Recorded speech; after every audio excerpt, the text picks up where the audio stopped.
Dhoolatuskii ugu weynaa ee Afrika ayaa bilaabeen ciidamada kala duwan ee Somaliland muddooyinkii u dambeeyay, gaar ahaana ciidamada militariga ee koofiyadda casta loo yaqaan, ciidamada commandos iyo ciidamada kale ee sida militariga u tababaran. Tababarkan ayaa ujeedadiisu waxay ahayd 3 arrimood: wada shaqaynta ciidamada, isku xidhka dhinacyada isgaadhsiinta, iyo xogaha kala qaadashada saraakiisha iyo ciidamada ee qalabka isgaadhsiinta.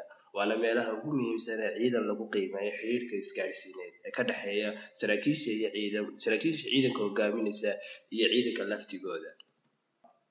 Adeegga degdega ah, gurmadka furimaha dagaalada ugu culus ee ka socda, qaababka ugu fudud ee ciidamada loo daadgureyn karo la gaari karaan si sahlan furimaha iyo bartamaha cadowga.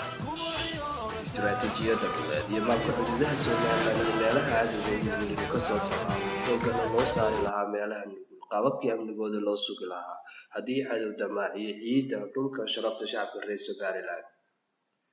Barashada dhuleed, adkeynta dhufaysyada ciidanka. Tababarkan waxaa qayb ka ahaa dhismaha dhufaysyada ciidanka ee furimaha dagaaladu ka socdaan. Gurmadka degdega ee taakulaynta dhanka caafimaadka ee ciidamada, taakulaynta ciidanka dhaawaca, kuwa dhaawacooda culus yahay, kuwa dhaawacyadooda fudud yahay, qaababka loo heli lahaayeen daryeel caafimaad oo sahlan, iyo goobaha caafimaadka ciidamada kala duwan ee Jamhuuriyadda Somaliland. Haddaba, ciidanka Somaliland waa mid ka mid ah ciidamada ugu awoodda badan Geeska Afrika, haddaanay ahaynba ciidanka ugu awoodda badan Geeska Afrika.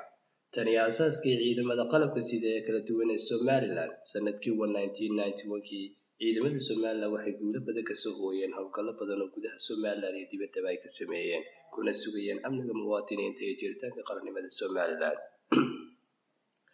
Ciidamada Somaliland waxay fadhiisimay saldhigyo ku leeyihiin dhammaan waddanka. Ciidamada Somaliland waxay leeyihiin dhammaan qaybaha ciidan waddan yeesho.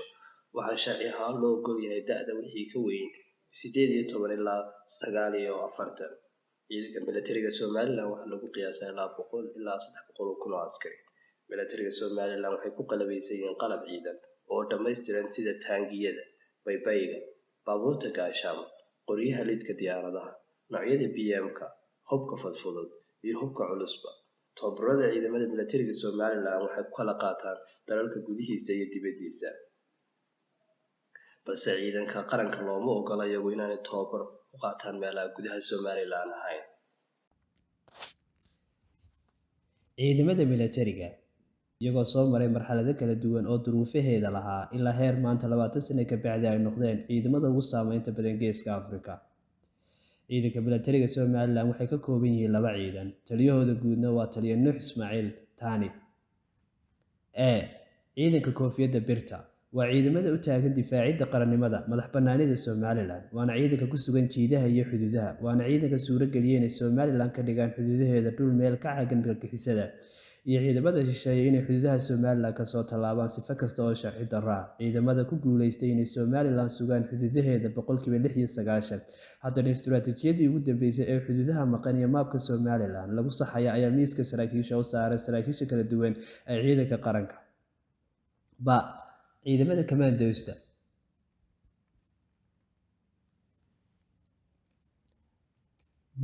Ciidamada commandosta oo loo garan og yahay ciidamada koofiyadda casta waa ciidamada sida gaarka u tababaran. Waa ciidamada cuna kuna casheeya masaska iyo xayawaanada.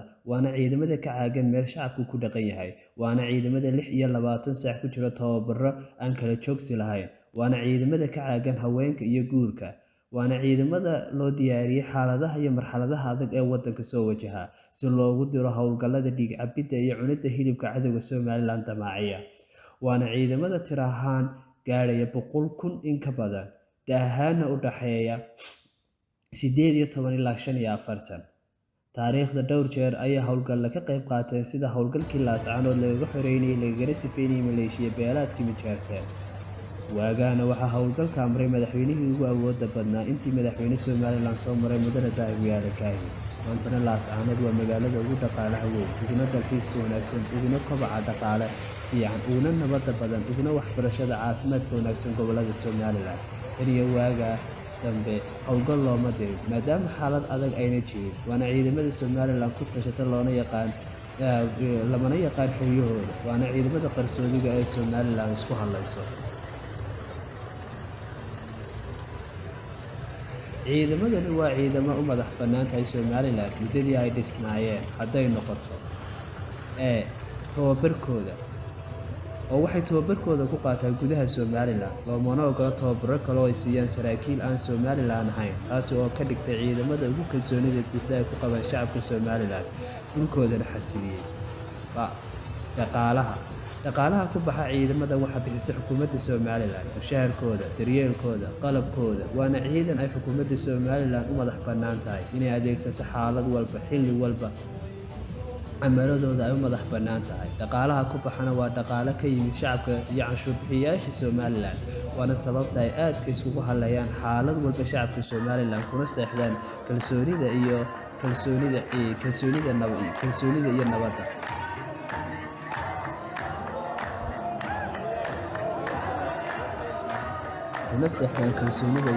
uguna ganacsadaan dhulkooda meel walba iyo xilli